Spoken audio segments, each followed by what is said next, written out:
Então, pessoal, boa tarde, Brasil, boa noite, Portugal, não é, Vitória? Que Exatamente. ela está num fuso horário aí mais adiantado.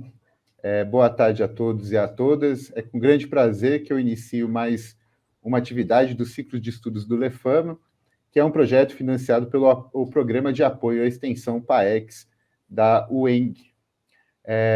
Hoje, né, com muita alegria, estamos recebendo a Vitória Rama, que é a bolsista, a aluna, né, do projeto EGI Pop Cult, que ela vai apresentar o projeto. Eu não vou ficar falando muito sobre o projeto, mas eu gostaria de deixar, pelo menos registrado, o agradecimento ao professor Abraham, à Vitória, não só pela iniciativa do projeto, mas pela atitude de compartilhar esse projeto com muitas pessoas ao redor do mundo. Eu fui contactado por eles, achei muito legal. Depois eu vi que muitos laboratórios brasileiros também entraram em parceria com eles, laboratórios de outros locais também fora do Brasil. Então eu gostaria de parabenizar vocês. Eu acho que a ciência ela tem muito a ganhar quando a gente faz as coisas em equipe, conjunto e com muita diversidade de opiniões. Então seja muito bem-vinda. Aqui embaixo de mim Muito estão obrigada. estão o Fernando e o Herbert. E só para avisar, essa live é certificada, vou soltar uma palavra certificada para vocês aí no chat e logo tem um linkzinho do formulário para vocês preencherem na descrição do vídeo. Agora eu passo a palavra à Vitória. Vitória, seja bem-vinda e fique à vontade. Muito obrigada.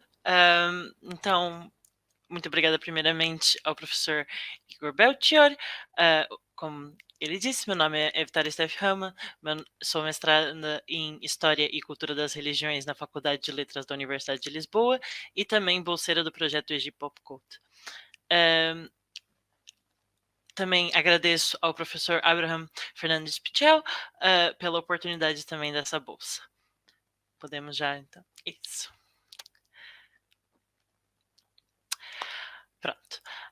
Antes de tudo, apresentarei então este projeto, que é a Cultura Popular e a Egiptologia na Universidade de Lisboa, o projeto Egipop Cult. Estarei então abordando a questão da cultura popular na egiptologia na contemporaneidade. Na primeira parte dessa apresentação, estarei introduzindo o projeto Egipop Cult e as suas abordagens de investigação, enquanto na segunda parte apresentarei alguns dos resultados do projeto e a sua base de dados. E por fim, informações como a monografia e a conferência internacional. O projeto Egipop Cult trata algumas ideias preliminares sobre as principais linhas e abordagens de investigação na análise da atual cultura popular egiptizante, ou seja, da egiptomania contemporânea. Em termos gerais, poderíamos dizer que o projeto Egipop Cult levanta a seguinte questão: os programas de televisão, cinema, quadrinhos, jogos ou a literatura de ficção podem se tornar fontes de estudo ao serviço do investigador acadêmico das humanidades? Essa questão é a que é aplicada no caso específico do Antigo Egito, cujas recriações na chamada cultura popular são abundantes. O tema está ainda em discussão e também começam a surgir algumas mudanças significativas que contribuem para a contribuição dos estudos da recessão cultural, não só no campo da egiptologia, como todos os outros campos. Embora ainda em minoria, os estudiosos vão centrar-se na análise das diferentes visões das civilizações passadas, recriadas neste nosso presente e divulgadas através da cultura popular. Mas, se no estudo de outros períodos históricos, como o mundo clássico ou a Idade Média, a tradicional oposição entre essa academia e a cultura popular tem vindo a atenuar-se progressivamente desde o final do século XX, o caso da egiptologia não é tão assim. É um bocado mais lento e gradual. No entanto, é notório que essa convergência entre a cultura popular e a egiptologia cria um número de leitmotifs, ou motivos recorrentes, expressivos, como as pirâmides, as múmias, Tutankhamon e Cleópatra. Todos esses motivos têm se expressado através de elementos populares distinguíveis, como nos quadrinhos e na nova série da Disney Plus Moon Knight, em que vemos uma pirâmide inserida no meio de Manhattan, o filme de The Mummy, de Carl Fran, que protagoniza as múmias consideradas más, o vilão de Batman nos quadrinhos da DC, King Tut, e a Cleópatra de Elizabeth Taylor, que é uma representação icônica que posteriormente influencia muitas outras representações da rainha. Esses exemplos explicitam dois dos objetivos essenciais sobre a investigação da cultura popular na egiptologia e um dos principais pontos do projeto, que é a utilização destas fontes documentais recentes e não apenas retiradas da literatura vitoriana ou dos cinemas de Hollywood e dos meios de comunicação atualmente negligenciados pela investigação acadêmica, como os quadrinhos, como mencionei, Moon Knight, ou os quadrinhos da DC, os videogames e também a literatura de gênero. Para além da recorrência desses 4 leitmotifs na egiptomania contemporânea, evidenciamos também uma constante reformulação de motivos e narrativas naquilo que podemos chamar de ressemantização. Para definir essa questão, podemos analisar essa ilustração ao lado, que sintetiza visualmente toda essa questão de ressemantização. Primeiro, se seguimos em sentido horário no começo, temos este personagem do faraó ressematizado no motivo dos mangás, após isso nos quadrinhos da Marvel e da DC, no universo de H.P. Lovecraft, no universo das novelas de filmes de terror como Os Vampiros, no universo dos videogames dos anos 80 em estilo pixelado, e por fim, como a representação de Ramsés II, personagem do filme de 10 Mandamentos, e o Brenner. Essas dinâmicas representam este esquema a seguir, que liga constantemente o passado e o presente, através de uma fonte de inspiração, que é ressignificada de acordo com a época. Dessa forma, não podemos esquecer que existe um intervalo considerável entre o passado e o presente, de motivos utilizados e a sua utilização nos dias atuais. Este intervalo de tempo, que é o espaço intermédio, é responsável por duas diferentes visões que influenciam o produto final. Dessa forma, temos uma questão de, no presente, a situação política, social e ideológica atual influenciar esse contexto que os autores se inserem para produzir as suas obras. Em um exemplo prático do que nós podemos chamar dessa ressemantização, temos a questão do jogo de videogame Indiana Jones and the Staff of the Kings, de LucasArts, de 2009, em que o herói é ressemantizado como o novo Moisés, que separa as águas do Mar Vermelho e põe fim à ameaça dos nazistas. Mais uma vez, representados como antagonistas e assumindo os papéis dos exércitos de Ramsés II em Os 10 Mandamentos, de Ceci Temel. Além disso, a derrota dos nazistas no jogo tem outra fonte provável de inspiração, em que aparece o Zeppelin, que seria uma alusão ao Zeppelin alemão de Hindenburg, e a sua chegada em Nova Jersey em maio de 1936. Como vemos, que também foi ressemanizado nos Simpsons, esses personagens são modificados, assim como suas narrativas, tendo claramente o sentido de ressemantização no contexto dessa aventura do arqueólogo cinematográfico. Em suma, podemos resumir os principais objetivos e linhas de investigação do projeto Egypt Pop Cult nessas 4 pontos. A primeira seria a utilização de várias fontes, incluindo os suportes até agora quase totalmente ignorados, como os videogames, os quadrinhos ou séries de TV. Assim, também incluindo outros exemplos mais recentes de várias áreas culturais e não apenas do mundo ocidental. Temos também a detecção de leitmotifs da cultura egiptizante, a análise de constantes dinâmicas de ressemantização e, por fim, as possíveis fontes de inspiração dos autores contemporâneos, sejam elas fontes históricas ou, mais frequentemente, da cultura popular que antecede o próprio autor. Assim, podemos dizer que o objetivo principal é conhecer melhor os autores que produzem a cultura popular e os processos de diferentes circunstâncias que levam a uma evocação concreta do Egito Antigo e as suas obras. Nesse respeito, o público também desempenha um papel fundamental. Tendo então definido esses parâmetros teóricos e metodológicos essenciais do projeto Egypt Pop Cult, gostaria de apresentar alguns pormenores institucionais. O projeto EG Popcult é apenas o título abreviado do projeto, sendo o título completo este parcialmente em alemão, sendo a adaptação de uma frase de um conhecido programa de televisão sueco dos anos 60 e 70, Pippi Langstrump. A razão de escolha desse título é o fato de resumir a reinterpretação constante do passado nas mentes e criações dos autores contemporâneos. A sua tradução seria, então, eu faço o mundo egípcio como eu gosto. Perspectivas atuais da egiptologia e cultura popular. Seria esse o título inteiro do projeto. O projeto obteve financiamento da FCT, Fundação para Ciência e Tecnologia, Instituição de Investigação Portuguesa, durante os anos de 2023 e 2024, estando atualmente em curso. A equipe do projeto é multidisciplinar, intergeracional também, composta principalmente por especialistas em egiptologia, mas não só. Também temos especialistas em literatura, história da arte, filólogos, especialistas em comunicação audiovisual, museologia, estudos culturais e muitos mais caminhos acadêmicos. Do mesmo modo, a equipe também é diversa, conglomerando universidades americanas, africanas, europeias, como a Universidade de Lisboa, Paris, Birmingham, da Polônia, Sevilha, Huelva, Montana e Leeds, para citar apenas algumas. Outro aspecto inovador do nosso projeto é o fato da nossa equipe também incluir ilustradores, escritores e artistas, com o intuito de obter uma perspectiva de análise da cultura, tendo o ponto de vista daqueles que também a produzem, não só daqueles que também a estudam.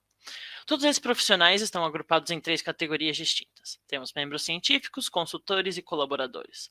São coordenados todos pelo professor Abraham Fernandes Pichel, enquanto investigador principal, e por outros colegas do Centro de História da Universidade de Lisboa. Aqui podemos ver os nomes de alguns membros da equipe e os seus domínios científicos. É importante também ressaltar que a inclusão de autores para abranger não apenas essas visões acadêmicas, mas também as vivências próprias de saber as influências dos autores e também saber como que essa questão que é estudada é criada, todas essas mídias.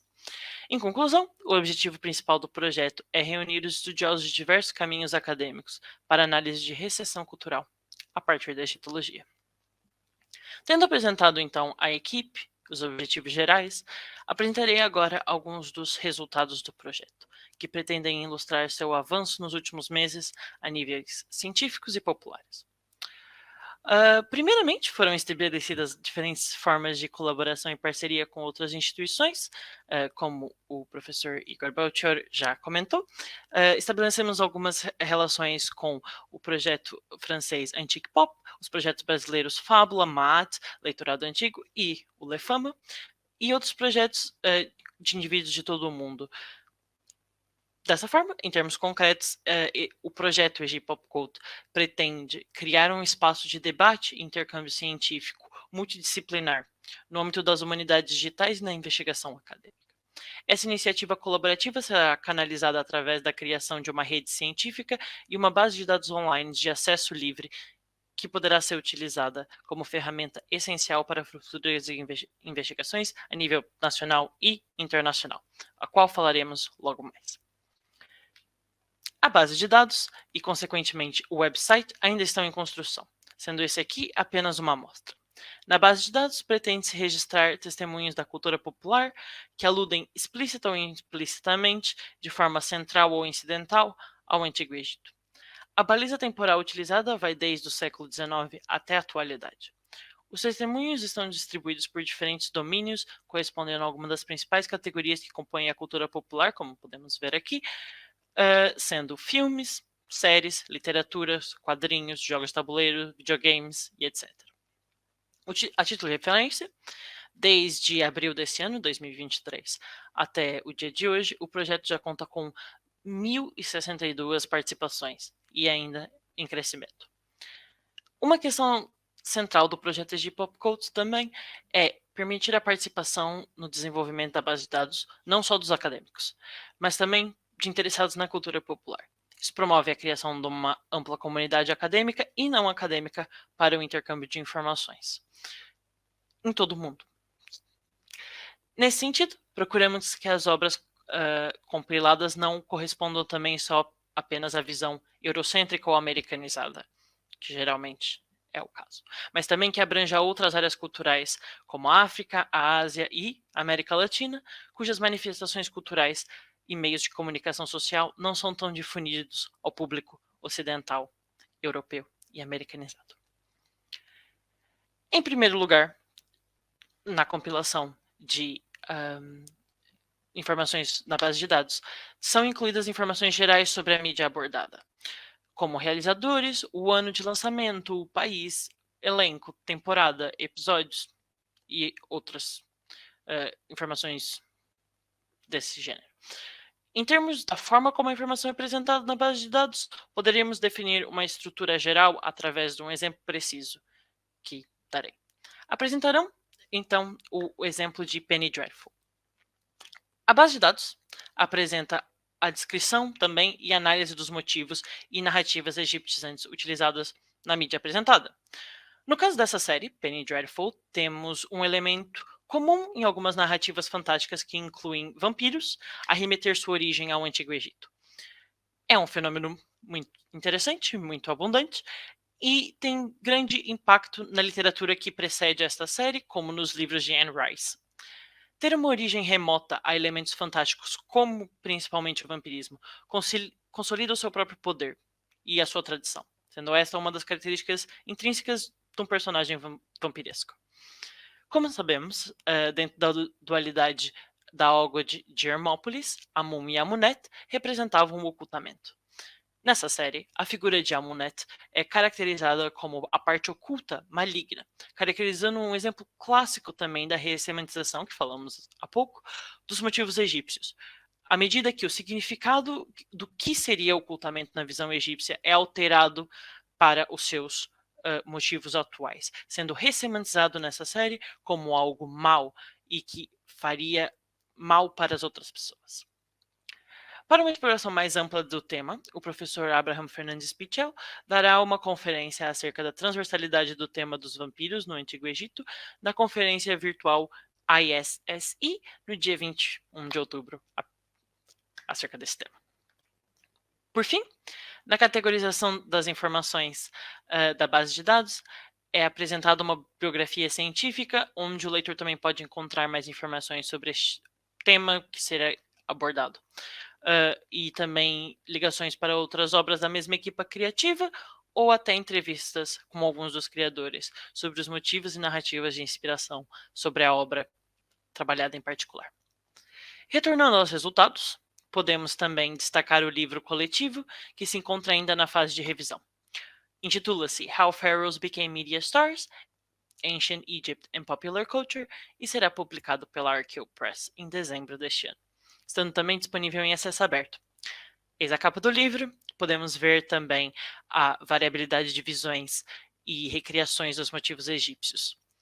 Dessa forma, quanto aos conteúdos, também temos uma organização por temáticas, tendo um prefácio de Florian Eplin.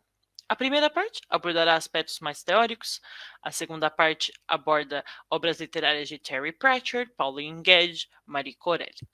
A terceira parte tratará do cinema clássico de Hollywood, nas versões de A Múmia e a relação de sexo e a cultura popular. A quarta sessão vai analisar os videogames e os RPGs. A quinta parte centra-se na internet e, no caso do TikTok. E, por fim, a última parte, temos a colaboração de Jesus Cañada, escritor de fantasia e de terror, que explica as obras e os contextos que inspiram seu livro El Ojo de Nefertiti. Por fim, também gostaria de divulgar o terceiro grande evento do projeto Egipop Cult, um seminário híbrido, online e presencial em Lisboa, nos dias 24 a 26 de janeiro de 2024. Esse seminário estará aberto para toda a comunidade acadêmica e ao público em geral, através do Zoom e também outras plataformas de vídeo. O seminário não abordará apenas a cultura popular e a egiptologia, mas a história antiga em geral. Se estiver interessado em participar ou em assistir, mande o seu abstract para o e-mail indicado até o dia 5 de novembro, o egipopcult.lisboa@gmail.com. Teremos 2 níveis de inscrição. O primeiro nível é o nível Padawan tutorial no dia 24, que será totalmente online. Além disso, esse nível tem um comitê científico tutorial em que vai analisar as apresentações de pessoas de licenciatura até teses de doutoramento, pretendendo um diálogo entre aqueles que estariam a apresentar e o comitê científico que os assiste. O segundo nível, denominado Jedi, será online presencial, em que os pós-doutores e investigadores sêniores apresentarão suas pesquisas. O programa para a conferência estará disponível por volta do meio de novembro e poderá ser consultado em nossas redes sociais, que estão aqui na tela. Em conclusão, essa breve apresentação pretende tornar visível para a comunidade científica um projeto que visa contribuir para a plena inserção dos estudos da recessão da cultura contemporânea no campo da egiptologia acadêmica, quebrando essa tradicional oposição entre a cultura popular e a academia, que persiste ainda hoje. É isso. Agradeço a todos. Muito obrigada. Oi, Vitória. Muito obrigado pela apresentação. Eu vou só ajeitar a tela aqui para prestar atenção no que eu estou falando. Sim, sim. Que é importante. Bem, em primeiro lugar, muito obrigado pela disponibilidade. Foi muito legal conhecer o trabalho como um todo. Eu peguei a pincelada aqui e ali na internet, mas eu não tinha entendido como é que vocês iam articular isso tudo. Então, assim, de parabéns, não é só um trabalho científico interessante, mas é um trabalho... Quer dizer, vocês não só vão produzir ciência, mas como vocês estão produzindo e divulgando essa ciência ao mesmo tempo, criando desenhinhos, né? O logo de vocês é muito legal, as redes de vocês são muito legais, né? Então, já estou me sentindo um pouco bombardeado pelo Egito. eu gosto muito. Para a gente conversar, pessoal, vou só dizer, olha, tem certificação da live, eu coloquei a palavra certificada aí, Escaravelho, tem um link lá na descrição do vídeo, entra, preenche, que daí conta umas horas aí para quem precisa de horas para formar, né? Aqui no Brasil a gente tem as atividades extras, né, que tem que fazer, então os alunos adoram. Para a gente conversar um pouquinho, queria deixar aberto o chat aí para vocês, quem quiser fazer alguma observação, alguma pergunta. Tem gente elogiando bastante, viu, Vitória? Tem o Miguel Bandeiras aqui, ele está rasgando elogios bastante, né? O Fernando. A Thaís também queria agradecer, principalmente a presença da Thaís, uma querida. O professor Abraham está aí também. Então, quem quiser fazer uma pergunta, elogio, põe no chat. Eu vou começar a conversar um pouquinho com você. Pode? Para a gente conversar mesmo, não é nada de... Exatamente. Porque assim, a primeira coisa que eu queria entender, né, eu até queria a participação do Fernando nisso, né? Que o Fernando pode narrar um pouquinho do que ele conhece aqui do Brasil. Da onde vem essa relação entre vampiros e faraós, assim? Porque eu acho que eu sou muito linear. Antes de você responder, deixa o Fernando contar o que ele já viu, essas coisas, né? Eu não sei se vocês conhecem também, acaba até sendo às vezes uma indicação. Vai lá, Fernando. Não, então, é que assim, eu como um bom doido por causa do Egito Antigo e por causa de vampiro e lobisomem, sou os tipo de maluco que ama consumir tudo que é coisa de livro de RPG desses caras. E tem um clã de Vampiro à Máscara que chama os Seguidores de Sete. E esses Seguidores de Sete, eles realmente fazem um culto a esse vampiro como se ele fosse um deus vivo. E o Sete, o mais engraçado, que o Sete, o próprio deus, o vampiro, ele é uma cria do Caim, que é o primeiro vampiro. Então, tipo, tem uma origem bíblica também no negócio. E tem a alusão que é uma dos poderes lá que você usa na mesa de RPG, né, quando você tá jogando, que chama serpentes, que é literalmente você transformar parte do corpo em serpente e conseguir invocar os serpentes de outra dimensão. É uma referência ao Apophis, que ele o Sete faz a aliança com Apophis para tentar destruir o Ra, que na mitologia do jogo também é uma outra entidade, né? E de lobisomens que eu amo, um dos RPG que eu mais gosto na minha vida é o Lobisomem Apocalipse. E tem um clã de lobisomens que eles são literalmente as crias do Anubis. O Anubis é um lobisomem nesse universo que entrelaça com o dos vampiros. E existem os poderes todos, a relação deles com o mundo dos mortos. Fala do Duat, que o Duat, na verdade, é um dos reinos que existem na Umbra, que é o mundo espiritual dos caras. É bem interessante, assim. Eu acho muito da hora. Muito foda. Parece bastante mesmo interessante.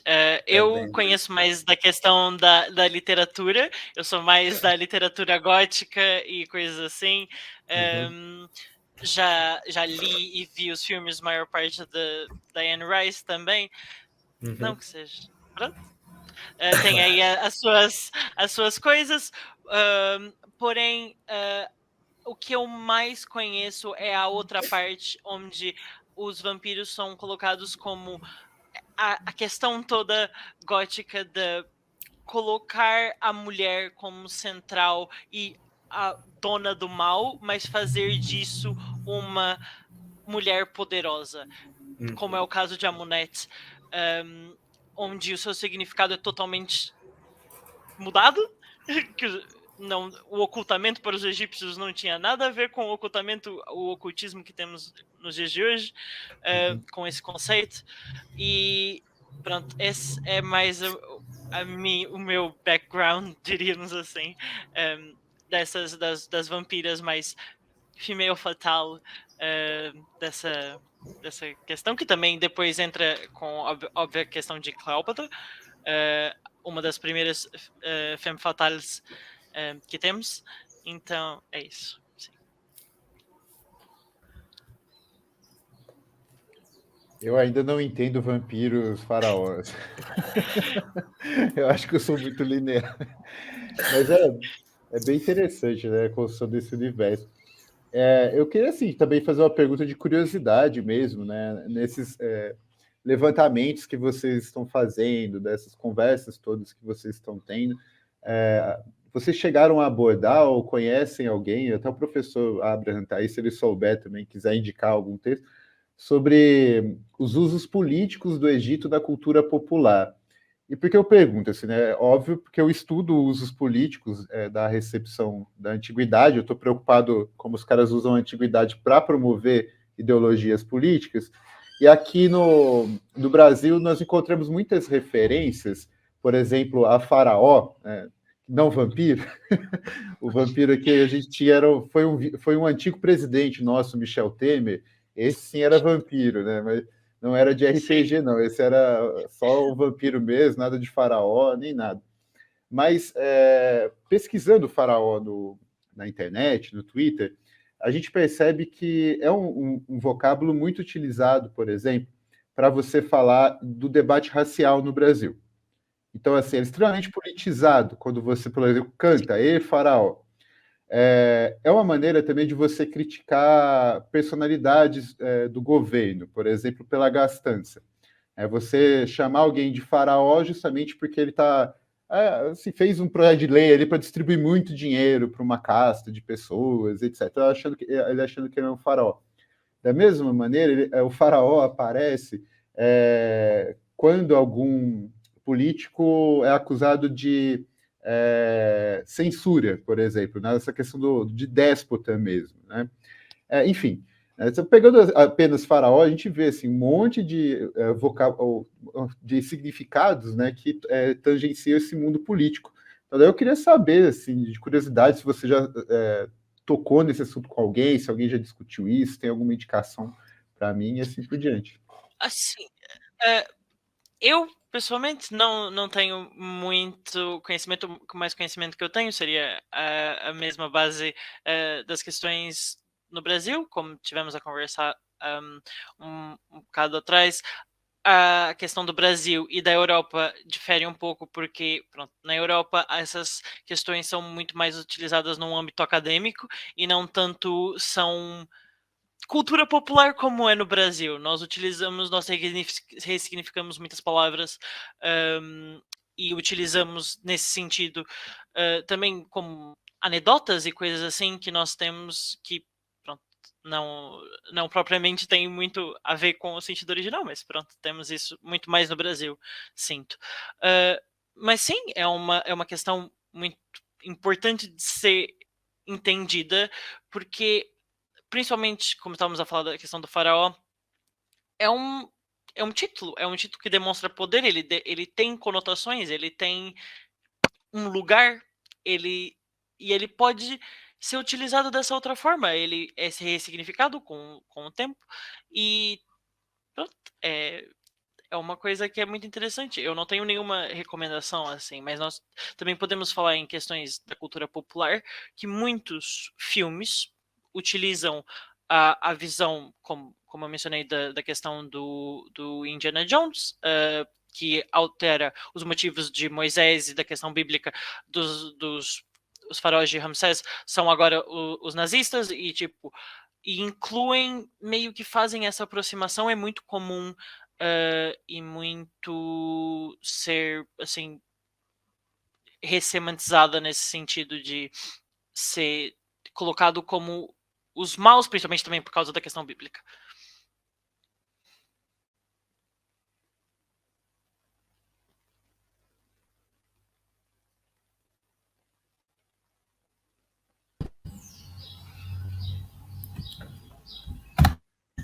Seu microfone está desligado, Igor.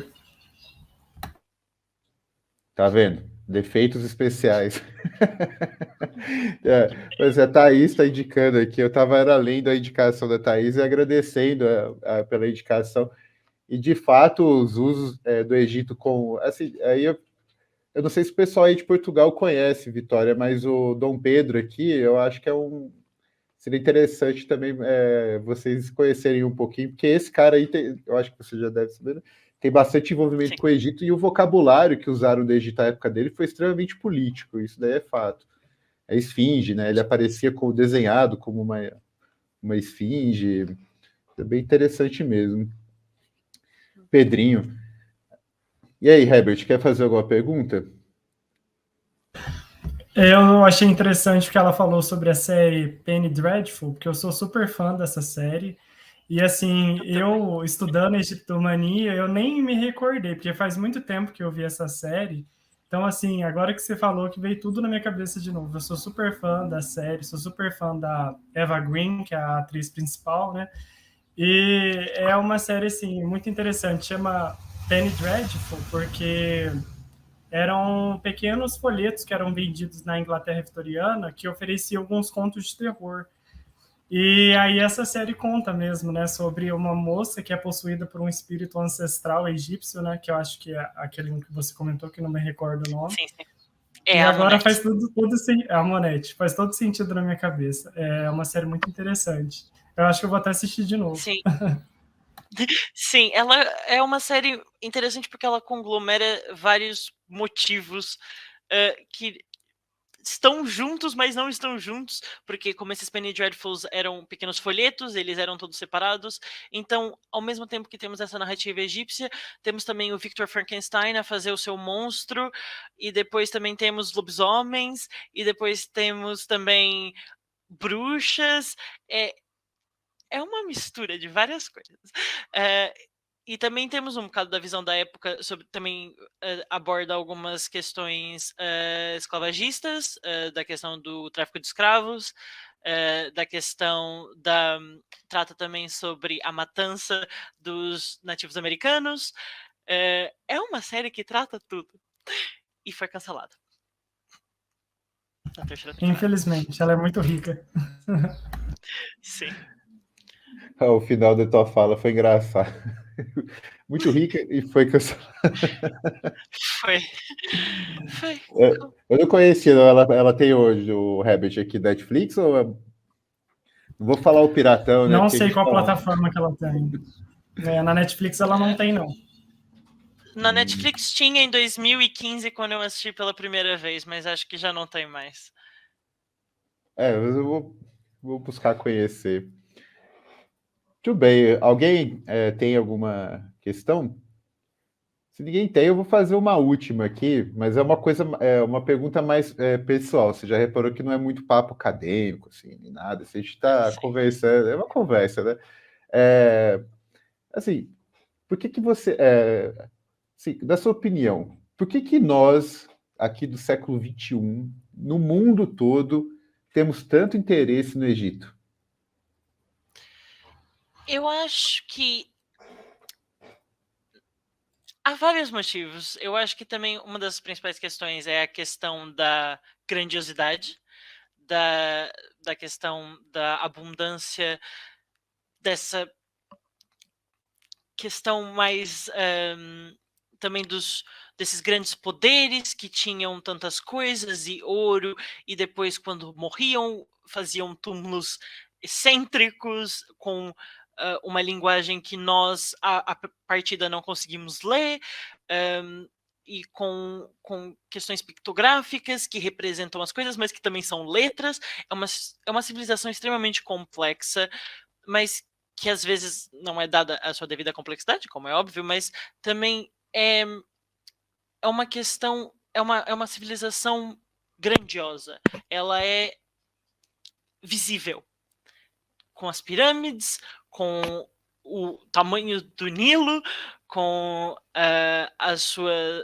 o que deixou a suas técnicas de preservação, que acabou por deixar muitas coisas para nós hoje em dia vermos, e as pessoas acabam por se interessar por essa questão de descobrir as coisas. Então, é basicamente isso. E como a professora Thaís, disse, porque o Egito é mais legal que todas as outras civilizações. É verdade.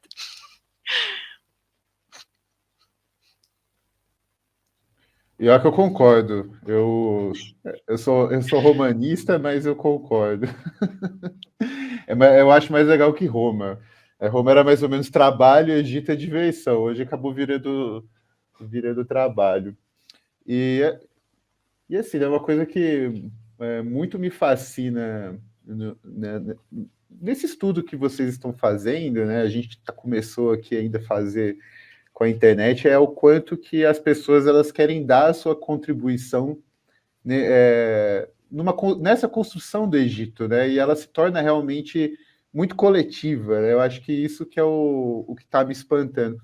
Porque assim, eu lembro de ter lido uma vez eu não me lembro o autor agora, ele também não é muito relevante, mas a frase era legal, assim, cada pessoa constrói na sua própria cabeça, né, a sua própria Roma e a sua própria Atenas. Roma e Atenas, obviamente, né, esse destaque no Ocidente, etc. E eu conheço muito bem a historiografia, as construções de Roma e de Atenas, mas elas não são tão ricas quanto as construções do Egito, né? Assim, eu nunca vi, por exemplo, Júlio César Lobisomem, né? Ou vampiros, bruxos alados com clãs de lobisomens percorrendo o Egito Antigo, né? Ou a Roma Antiga, nesse caso, né? Então, eu acho que o resultado, né, dessa reunião de coisas que vocês vão fazer a longo prazo vai ser muito interessante, né? Para a gente conhecer os Egitos todos, né, que tem por aí. Então, estou ansioso. Há muitos diversos e com motivos diferentes e com intenções diferentes e com proximidades ao real Antigo Egito, também trabalhando de distâncias diferentes. É toda uma questão interessante de se trabalhar, sim, definitivamente. Então é isso, gente. Mais uma vez, agradecer a Vitória pela presença. Espero que a gente continue aí em contato, conversando. Estamos inscritos aí no evento de vocês, tomara que dê certo, né? Que a comissão julgue os trabalhos aí interessantes, bons, né, a ponto de serem apresentados.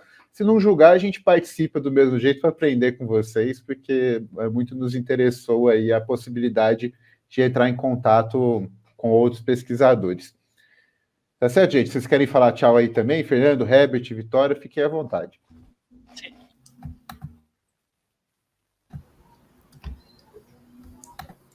Eu agradecer, que eu achei muito foda, eu gosto muito dessa relação, principalmente que tem do Egito com a cultura pop.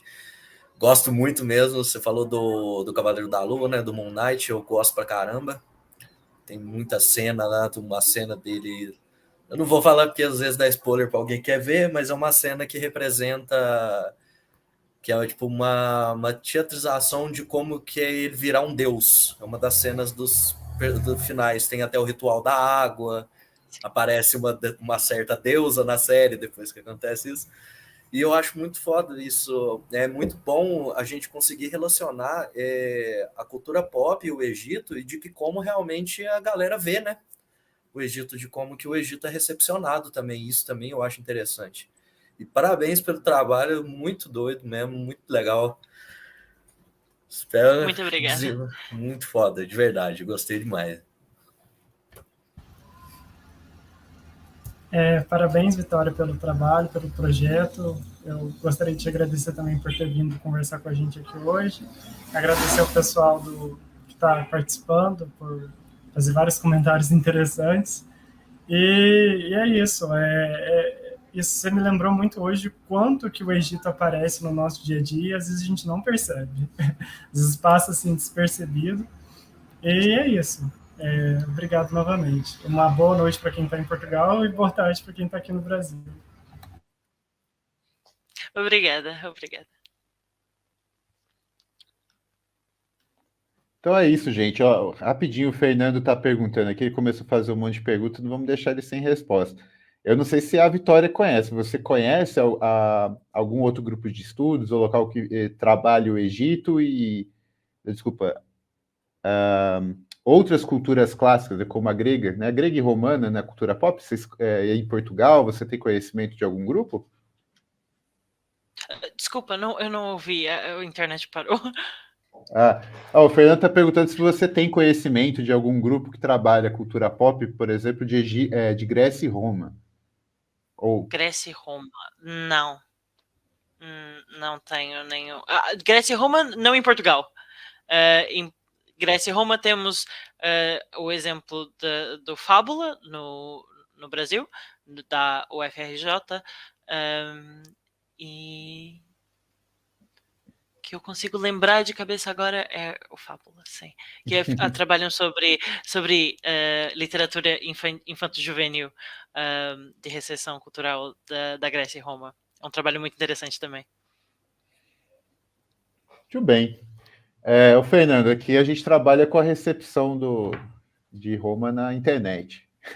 Agora também estou trabalhando também com o Egito no Twitter. Não chega a ser a cultura popular como um todo, mas o Twitter ele chega muito próximo do que as pessoas elas têm de imaginário sobre essas coisas. Então também acompanhe a gente. É isso, gente. Eu vou terminando por aqui também. Deixar a Vitória descansar. Vitória, boa noite para você. E até uma próxima. Muito obrigada. Exatamente. Até uma próxima. Obrigada.